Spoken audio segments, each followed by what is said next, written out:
நம்ம video subscribe பண்ணிவிட்டு கடைசி வரைக்கும் ஃபுல்லாக பாருங்கள் நண்பா. ரொம்பவே யூஸ்ஃபுல்லாக இருக்கும். அதே மாதிரி உங்களுக்கு வேறு ஏதாவது கேட்ஜெட்டை பற்றி ரிவ்யூ பண்ணணும் அப்படின்னா கீழே கமெண்ட்ஸை தெரிவிங்க. நான் அதை பற்றி வீடியோ போடுறேன். வாங்க வீடியோக்குள்ளே போகலாம். ஓகே, இன்றைக்கி நம்ம எதை பற்றி பார்க்க போகிறோம்னா JBL பிராண்டில் ஒரு அட்டகாசமான ப்ளூடூத் இயர்பட்ஸ் ஒன்று போட்டிருக்காங்க. இது வரைக்கும் போட்ட இயர்பட்ஸ்லேயே இந்த இயர்பட்ஸ் தான் விலை கம்மின்னு நான் சொல்லுவேன். ஏன்னா கம்மியாக இருந்தாலும் ஏகப்பட்ட ஸ்பெசிஃபிகேஷனோட கொடுத்துருக்காங்க. அது என்னென்ன ஸ்பெசிஃபிகேஷன் இருக்குன்னு சொல்லி ஒவ்வொன்றா சொல்கிறேன். கடைசி வரைக்கும் பாருங்கள், யூஸ்ஃபுல்லாக இருக்கும். முதல்ல இதோட ப்ரைஸை பற்றி பார்த்திங்கன்னா 3999, அதாவது 4000 போட்டிருக்காங்க JBL பிராண்டில். ரொம்பவே கம்மியான விலை. JBL பிராண்ட்லேயே இதுதான் கம்மியான விலைன்னு நான் சொல்லுவேன். ஆனால் இதோட சவுண்டு குவாலிட்டி பார்த்திங்கன்னா வேறு லெவலில் கொடுத்துருக்காங்க. டிசைனை பார்க்கணும். டிசைனை பார்த்திங்கன்னா ரொம்பவே ப்ரீமியமாக நல்ல ராயல் லுக்கில் கொடுத்துருக்காங்க. அது இயர்பட்ஸ் வெளியே எடுத்து பார்த்திங்கன்னா ரொம்ப நேராக ஏர் டிப் வந்து நேராக இல்லாமல் லைட்டாக ஸ்லாண்டிங்காக இருக்குது. எல்லாருக்கும் அதுக்கும் ஏற்ற மாதிரி இப்போ வர எல்லா இயர்பட்ஸுமே லைட்டாக ஸ்லாண்டிங்காக கொடுக்காங்க. ஏன்னா பார்த்திங்கன்னா பீப்புள் ரொம்ப லைக் பண்ணுறது வந்து ஸ்லாண்டிங்கான இயர்பட்ஸை ரொம்ப லைக் பண்ணுறாங்க. ஏன்னு பார்த்தீங்கன்னா நீங்கள் காதில் வச்சு லைட்டாக உள்ளே ப்ரெஸ் பண்ணிங்கன்னா போதும், நீங்கள் எவ்வளோ வேகமாக தலையாட்டினாலும் சரி, ஜாகிங் போகலாம், சைக்கிளிங் போகலாம், இந்த இயர்பட்ஸ் வந்து அவ்வளோ சீக்கிரத்தில் கீழே விழவே விழாது. ஆன்டி ஸ்லீப் டெக்னாலஜி அப்படின்னு சொல்லுவாங்க. அவ்வளோ சீக்கிரத்தில் கீழே விழவே விழாது. அதான் இந்த எல்லா இயர்பட்ஸ்லையுமே இந்த மாதிரி ஸ்லாண்டிங்காக கொடுத்துருக்காங்க. அது பின்னாடி பார்த்தீங்கன்னா ஸ்டெம்பில் வந்து JBLங்கிற பிராண்டோட பார்க்கவே நல்ல லுக்காக கொடுத்துருக்காங்க. ஸ்டெம்பும் பார்த்தீங்கன்னா ரொம்பவும் பெருசாக இல்லாமல் ரொம்பவும் குட்டியாக இல்லாமல் நல்லா காம்பாக்டாக அழகாக சின்னதாக கொடுத்துருக்காங்க. பார்க்கவே ரொம்ப லுக்காக இருக்குது. இந்த JBL பிராண்டோட ப்ளூடூத் இயர்பட்ஸில் பார்த்தீங்கன்னா 20 ஹவர்ஸ் வரைக்கும் கண்டினியூஸாக சார்ஜ் நிற்குன்னு சொல்லியிருக்காங்க. நீங்கள் ஒரு தடவை சார்ஜ் பண்ணிட்டீங்கன்னா போதும் 20 மணி நேரம் வரைக்கும் கண்டினியூஸாக சார்ஜ் நிற்குன்னு சொல்லியிருக்காங்க. அது மட்டும் இல்லாமல் நீங்கள் இயர்பட்ஸ் மட்டும் தனியாக எடுத்து வெளியே வச்சு பாட்டு கட்டிங்க, வீடியோ பார்த்தீங்க அப்படின்னா 5 மணி நேரம் வரைக்கும் சாலிடாக சார்ஜ் நிற்குன்னு சொல்லியிருக்காங்க. நீங்கள் அந்த இயர்பட்ஸை வந்து அட் அ டைமில் ரெண்டையும் தான் எடுத்து யூஸ் பண்ணணும் அப்படின்லாம் இல்லை. ஒரே ஒரு இயர்பட்ஸை மட்டும் காதில் வச்சு நீங்கள் அதிலே டச் கண்ட்ரோல் மூலமாக எல்லா டச் கண்ட்ரோலும் நீங்கள் ஒரு இயர்பட்ஸ்லேயே கண்ட்ரோல் பண்ணலாம். அப்படி ஒரு ஆப்ஷன் கொடுத்துருக்காங்க. அப்புறம் அதில் ஆடியோ குவாலிட்டி பற்றி பார்த்தீங்கன்னா ஆடியோ குவாலிட்டி வேறு லெவலில் கொடுத்துருக்காங்க. ஏன்னு பார்த்தீங்கன்னா இதில் 8mm டைனமிக் டிரைவர் உள்ள பெரிய ஸ்பீக்கர் கொடுத்துருக்காங்க. இதில் பேஸாக இருக்கட்டும், ட்ரிபிளாக இருக்கட்டும், வோக்கலாக இருக்கட்டும் எல்லாமே பஞ்சியாக பேலன்ஸ்டாக இருக்குன்னு வேறு சொல்லியிருக்காங்க.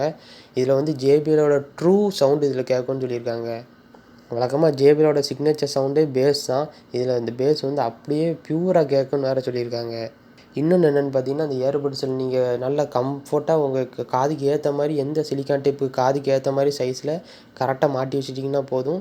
ரொம்பவே அற்புதமாக நீங்கள் ஒரு பாட்டு கேட்டுட்டு இருந்தீங்கன்னா எவ்வளோ நேரம் கேட்டாலும் காதே வலிக்காமல் ரொம்பவே அற்புதமாக கேட்டுகிட்டே இருக்கலாம். ஃபுல் சவுண்டு வச்சு எவ்வளோ நேரம் கேட்டாலும் காது வலிக்க மாட்டேங்குது. அது ஒரு பெஸ்ட் ஆப்ஷன் இதில். ஒவ்வொரு இயர்பட்ஸை பார்த்தீங்கன்னா காதில் மாட்டிட்டு ஐயோ இப்போ விழுந்துருமோ அப்போ விழுந்துருமோன்னு சொல்லி பயந்துகிட்டே இருப்பாங்க. ஆனால் இதில் ஒரு ஆப்ஷன் அந்த ஒரு இதே கிடையாது. ஏன்னு பார்த்தீங்கன்னா இதில் நான் முன்னாடியே சொன்ன மாதிரி தான் இதில் ஏர் டிப் வந்து ஸ்லாண்டிங்காக கொடுத்துருக்கனால நீங்கள் காதுக்குள்ள வச்சு லைட்டாக ஒரு ப்ரெஸ் பண்ணி விட்டுட்டிங்கன்னா போதும், கரெக்டாக ஃபிட் ஆயிரும். நீங்கள் என்னன்னாலும் பண்ணலாம். நீங்கள் டெய்லி ரொட்டீனில் இதை காதில் மாட்டிகிட்டே உங்கள் எல்லா விதமான வேலையும் பார்க்கலாம். அவ்வளோ சீக்கிரத்தில் இது கீழே விழாது. அந்த விஷயத்தில் இது ஒரு பாராட்டத்தக்க விஷயந்தான். அப்புறம் பார்த்தீங்கன்னா இயர்பட்ஸில் வந்து குயிக் சார்ஜ் சப்போர்ட் பண்ணுறதுனால நீங்கள் வெறும் 15 நிமிஷம் சார்ஜ் போட்டால் போதும் 2 மணி நேரம் வரைக்கும் கண்டினியூஸாக பாட்டுக்கிட்டே இருக்கலாம்னு சொல்லியிருக்காங்க. அப்புறம் அந்த இயர்பட்ஸில் இன்னொரு ஆப்ஷன் என்னென்னு பார்த்தீங்கன்னா டியூவல் கனெக்ட் ஆப்ஷன் கொடுத்துருக்காங்க. இந்த இயர்பட்ஸில் வந்து அட் அ டைமில் 2 கேட்ஜெட் நீங்கள் கனெக்ட் பண்ணிக்கலாம். இப்போ 2 பேரோட மொபைலை கனெக்ட் பண்ணிக்கலாம். இல்லைன்னா ஒரு மொபைல்னு ஒரு லேப்டாப் இல்லை டேப்லெட் அந்த மாதிரி 2 கேட்ஜெட்டு அட் அ டைமில் நீங்கள் இதோட கனெக்ட் பண்ணிக்கலாம். இதில் பார்த்தீங்கன்னா ப்ளூடூத் 5.0 சிப்செட் கொடுத்துருக்கனால கனெக்டிவிட்டி ரேஞ்சு பார்த்தீங்கன்னா 10 மீட்டர் வரைக்கும் அக்யூரேட்டாக கனெக்ட் ஆகுன்னு வேறு சொல்லியிருக்காங்க. அதுக்கப்புறம் பார்த்தீங்கன்னா நீங்கள் ஒரு தடவை ஒன்ஸ் நீங்கள் உங்கள் மொபைல் இல்லைன்னா டேப்லெட்டாக கனெக்ட் பண்ணிட்டீங்கன்னா போதும். அடுத்த தடவை ஒவ்வொரு நேரம் எடுத்து நீங்கள் கனெக்ட் பண்ணிகிட்டே இருக்க தேவையில்லை. நீங்கள் ஒன்ஸ் கனெக்ட் பண்ணிட்டீங்கன்னா போதும், நீங்கள் எப்போல்லாம் வெளியே எடுக்கீங்களோ அப்போல்லாம் கண்ணிமைக்கிற நேரத்தில் உடனே கனெக்ட் ஆயிரும். அப்புறம் பார்த்தீங்கன்னா இந்த இயர்பட்ஸில் வந்து டைப் சி சார்ஜிங் போர்டு தான் கொடுத்துருக்காங்க. மைக்ரோ யூஎஸ்பி கிடையாது. இப்போ வர எல்லா கேட்ஜெட்டுமே டைப் சி தான் கொடுக்காங்க. ஆனால் டைப் சி தான் மக்கள் ரொம்பவே விரும்புகிறதா இருக்குது. அதனால் எல்லா இயர்பட்ஸ்லையுமே டைப் சி தான் கொடுத்துருக்காங்க. ஏன்னா டைப் சி பார்த்தீங்கன்னா நீங்கள் கண்ணை மூடிட்டு எப்படினாலும் சார்ஜர் வச்சுருவோம்னா கரெக்டாக ஃபிக்ஸ் ஆகிரும். ஏன்னா மைக்ரோ யூஎஸ்பி அப்படி கிடையாது. கரெக்டாக பார்த்து இருட்டுக்குள்ளெல்லாம் தடவிட்டு தான் மாட்டணும். ஆனால் டைப் சி அப்படி கிடையாது. எப்படி நீங்கள் கண்ணை மூடிட்டு மாட்டினாலும் கரெக்டாக ஃபிக்ஸ் ஆகிரும். அதனால் இப்போ வர எல்லா இயர்பட்ஸுமே டைப் சி தான் கொடுக்காங்க. அதோட இந்த பாக்ஸோடைய டைப் சி கேபிளும் நல்ல குவாலிட்டியான கேபிளும் உங்களுக்கு கொடுத்துட்றாங்க. அப்புறம் பார்த்தீங்கன்னா இயர்பட்ஸில் டச் கண்ட்ரோல் வந்து வேறு லெவலில் கொடுத்துருக்காங்க. ஏன்னு பார்த்தீங்கன்னா நீங்கள் 2 இயர்பட்ஸுமே காதில் மாட்டி டச் கண்ட்ரோல் பண்ணிக்கலாம். ஒரே ஒரு இயர்பட்ஸு காதில் மாட்டி அதே டச் கண்ட்ரோல் எல்லாமே நீங்கள் இதுலேயும் பண்ணிக்கலாம்.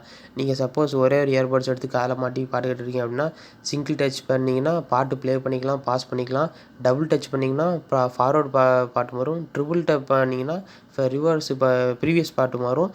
கண்டினியூஸாக லாங் ப்ரெஸ் பண்ணி வச்சுட்டே இருந்தீங்கன்னா கூகுள் அசிஸ்டண்ட் இல்லைனா சிரி அந்த மாதிரி வாய்ஸ் அசிஸ்டண்ட்டும் நீங்கள் ஆக்டிவேட் பண்ணிக்கலாம். இதே மாதிரி நீங்கள் 2 இயர்பட்ஸையும் மாட்டியும் இதே டச் கண்ட்ரோலாக நீங்கள் யூஸ் பண்ணிக்கலாம். அதுக்கப்புறம் பார்த்தீங்கன்னா, அதோட மைக்கு பற்றி பார்த்தீங்கன்னா, மைக் நல்ல குவாலிட்டியான மைக் தான் கொடுத்துருக்காங்க.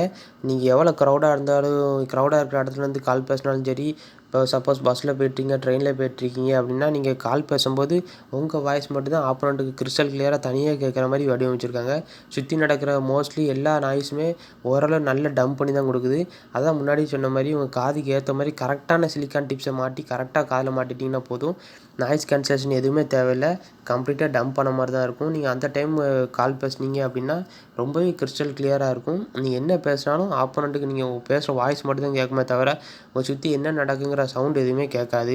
அந்த விஷயத்தில் நல்ல குவாலிட்டியான மைக் தான் கொடுத்துருக்காங்க. அப்புறம் இந்த இயர்பட்ஸோட இன்னொரு டிஸ்அட்வான்டேஜ் என்னென்னு பார்த்தீங்கன்னா, நாய்ஸ் கேன்சலேஷன் இதில் கொடுக்கல. அதே மாதிரி இதில் வாட்டர் ரெசிஸ்டண்ட்டு, டஸ்ட்டு ப்ரூஃபு அந்த மாதிரி எதுவுமே கொடுக்குற மாதிரி அதில் எதுவுமே காமிக்கல அவங்க.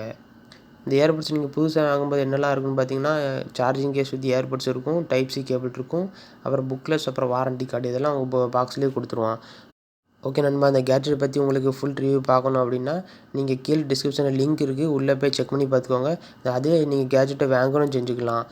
ஓகே நண்பா, அந்த வீடியோ உங்களுக்கு பிடிச்சிருக்குன்னு நினைக்கிறேன். மறக்காமல் கீழே சப்ஸ்கிரைப் பண்ணி ப்ரெஸ் பண்ணி சப்ஸ்கிரைப் பண்ணிட்டு பக்கத்தில் பெல் ஐக்கனை கிளிக் பண்ணி ஆல்னு கொடுத்துக்கோங்க. அதே வேறு ஏதாவது கேட்ஜெட் பற்றி உங்களுக்கு ஏதாவது ரிவ்யூ பண்ணணும் அப்படின்னா கமெண்ட்ஸில் சொல்லுங்கள். நான் நெக்ஸ்ட் வீடியோவில் அதை பற்றி போடுறேன். ஓகே நண்பா, பாய்.